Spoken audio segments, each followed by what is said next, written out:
এনসিপিকে শাপলা প্রতীক দিতে সাহস পাচ্ছেন না নির্বাচন কমিশন। জাতীয় নাগরিক পার্টির সার্জিস আলম বলেছেন, আইনগত বাধা না থাকার পরও অন্য কোনো চাপের কারণে এনসিপিকে শাপলা প্রতীক দিতে সাহস পাচ্ছেন না নির্বাচন কমিশন। আমরা মনে করি এটা তাদের বড় ব্যর্থতা। তারা এতটুকু সাহস দেখাতে পারছেন না ওই জায়গায়। আমরা পুনরায় আবেদনও করেছি, ইতিমধ্যে আপনারা দেখেছেন। তারা বলেছে শাপলা প্রতীক সংযুক্ত করা হয়নি, অথচ আমরা যেদিন আবেদন করেছি সেদিন থেকেই তারা এই কাজে যাওয়ার কথা ছিল, যেহেতু আমরা শাপলা চেয়েছি। বৃহস্পতিবার দুপুরে মৌলভীবাজার জেলা ও উপজেলা কমিটির সমন্বয়ক সভা শেষে তিনি সাংবাদিকদের এসব কথা বলেন। নিউ ইয়র্কে আওয়ামী লীগের হামলার প্রসঙ্গ টেনে তিনি বলেছেন, ছাত্র জনতার নেতৃত্বে দানকারীদের নিয়ে সরকার যখন সফরে গিয়েছে তখন সরকারের প্রতিরোধমূলক ব্যবস্থা নিয়ে যাওয়া উচিত ছিল। সরকার নেয়নি, এটা গাফিলতি। আমরা চাই পরবর্তীতে দায় বহন করা বিবৃতি দিয়ে যেন পদক্ষেপ শেষ না হয়ে যায়। সরকারকে এর বিরুদ্ধে স্পষ্ট ব্যবস্থা নিতে হবে। যদি একান্তই তাদের কষ্ট হয়ে যায় তাহলে আমরা তো সাদা শাপলা চেয়েছি, লাল শাপলা। এনসিপিকে শাপলা প্রতীক দিতে সাহস পাচ্ছেন না নির্বাচন কমিশন। জাতীয় নাগরিক পার্টির সার্জিস আলম বলেছেন, আইনগত বাধা না থাকার পরও অন্য কোনো চাপের কারণে এনসিপিকে শাপলা প্রতীক দিতে সাহস পাচ্ছেন না নির্বাচন কমিশন। আমরা মনে করি এটা তাদের বড় ব্যর্থতা।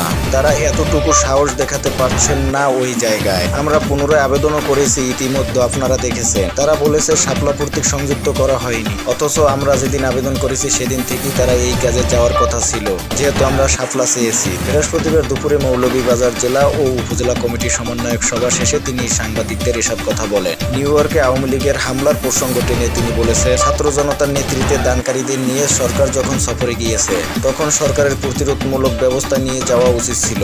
সরকার নেয়নি, এটা গাফিলতি। আমরা চাই পরবর্তীতে দায় বহন করা বিবৃতি দিয়ে যেন পদক্ষেপ শেষ না হয়ে যায়। সরকারকে এর বিরুদ্ধে স্পষ্ট ব্যবস্থা নিতে হবে। যদি একান্তই তাদের কষ্ট হয়ে যায় তাহলে আমরা তো সাদা শাপলা চেয়েছি, লাল শাপলা। এনসিপিকে শাপলা প্রতীক দিতে সাহস পাচ্ছেন না নির্বাচন কমিশন। জাতীয় নাগরিক পার্টির সার্জিস আলম বলেছেন, আইনগত বাধা না থাকার পরও অন্য কোনো চাপের কারণে এনসিপিকে শাপলা প্রতীক দিতে সাহস পাচ্ছেন না নির্বাচন কমিশন। আমরা মনে করি এটা তাদের বড় ব্যর্থতা।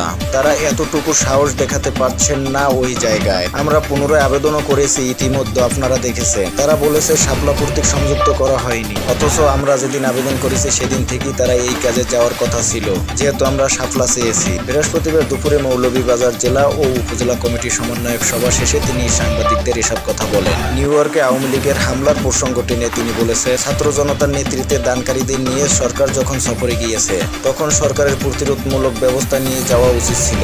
সরকার নেয়নি, এটা গাফিলতি। আমরা চাই পরবর্তীতে দায় বহন করা বিবৃতি দিয়ে যেন পদক্ষেপ শেষ না হয়ে যায়। সরকারকে এর বিরুদ্ধে স্পষ্ট ব্যবস্থা নিতে হবে।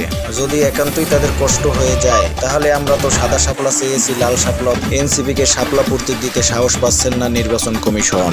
জাতীয় নাগরিক পার্টির সার্জিস